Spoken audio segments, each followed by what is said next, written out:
एक नया एसपी महिला मिली है, तो महिलाओं की सुरक्षा को किस तरह देखा जाए? ज़रूर, महिला की सुरक्षा तो सर्वप्रथम ही है, चाहे एसपी महिला हो या पुरुष, इस बात से कोई वो नहीं होता। दूसरी बात है, मैं ये चाहूँगी कि महिला अपने आप में भी विश्वास रखे कि किसी भी परिस्थिति से निपटने के लिए वो भी तैयार हैं, और इस चीज़ के लिए हमें जो भी प्रयास करना पड़ेगा उन्हें सशक्त करने के लिए वो हम ज़रूर करेंगे। और महिला सुरक्षा फर्स्ट प्रायोरिटी रहेगी, तो ज़रूर इस पे हम ध्यान देंगे और आगे कार्रवाई करेंगे। मैडम जी। संस्थाधारी राजनांदगांव के पब्लिक जानते हैं कि आपके पास पुलिसिंग के कई वेराइटीज़ हैं, तो क्या पुलिसिंग में किस तरीके से चेंजेस नजर आएगा? पहले तो मैं समझना चाहूँगी कि वर्तमान परिस्थिति क्या है, क्योंकि पहले से कुछ कह देना तो ठीक नहीं होगा, परंतु जो बेसिक सिद्धांत है पुलिसिंग के वो आज तक नहीं बदले हैं, लोग ज़रूर बदल गए। तो हम बेसिक सिद्धांतों को बिल्कुल सुदृढ़ करते हुए आगे बढ़ेंगे, और visible policing, field policing, basic policing, तीनों पुलिसिंग पे हम ध्यान देंगे।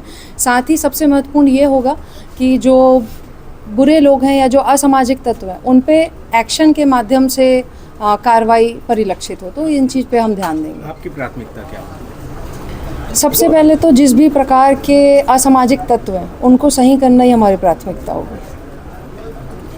छोटे छोटे गैंग, तो हमें कम से कम पता होना चाहिए कि कौन कौन से लोग हैं जो उत्पात मचा सकते हैं हमारे लिए, और कहीं ना कहीं वो पुलिस के आपराधिक रिकॉर्ड में होंगे, चाहे वो बालिग हों या नाबालिग हों, क्योंकि किसी पे 2 क्राइम, 1 क्राइम, कभी किसी पे प्रिवेंटिव, तो वो सारी सूची को हम तैयार करेंगे और कड़ी से कार्रवाई उन पे करेंगे। जैसे अभी हमको बता भी रहे थे, अमेज़ॉन वगैरह पे जो चाकू आ रहे थे तो उनके ऊपर भी एक्शन लिया गया है, परंतु ये दोनों तरीके से होगा। जो लोग हैं उन पे भी हमको कार्रवाई करनी पड़ेगी और सामान्य तरीके से भी। पर मैं आपसे पुनः आग्रह करूंगी, ऐसी कोई भी सूचना आपके पास हो या कोई व्यक्ति आपको ऐसा लगता हो कि समाज के लिए उपद्रव कर सकता है, उसका गाड़ी नंबर, वो व्यक्ति या फ़ोन नंबर आप ज़रूर हमसे साझा कीजिए, हम उस पर एक्शन लेंगे, मैं आपको अश्योर कर सकती हूँ।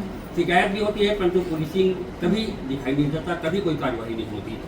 साहूकारों के द्वारा अवैध धन उगाही लगातार हो रहा है और जमकर हो रहा है। इस मामले में किस टाइप का एक्शन, रिएक्शन होगा?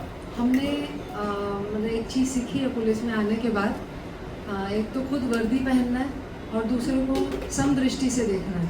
तो कभी मेरी दृष्टि में कभी चोट आपको लगे तो आप मेरे को बताइएगा, लेकिन ऐसा कभी हो नहीं सकता। तो जो आप कार्रवाई बोल रहे हैं ज़रूर कार्रवाई होगी, उसके लिए भी काफ़ी सारे लॉज और सेक्शन सब कुछ बने हुए हैं, तो ऐसा कोई भी चीज़ ध्यान में आएगा तो हम ज़रूर उसको ध्यान देंगे। और एक बात मैं सभी के सामने इसलिए बोलना चाहूँगी कि ताकि आप बाद में उसका आकलन स्वयं कर सकें।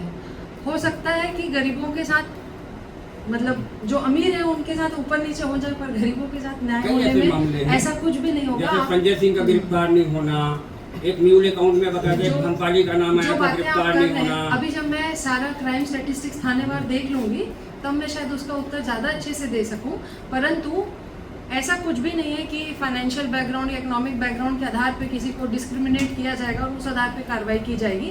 सभी एक है हमारी नज़र। हमारी शुभकामनाएं।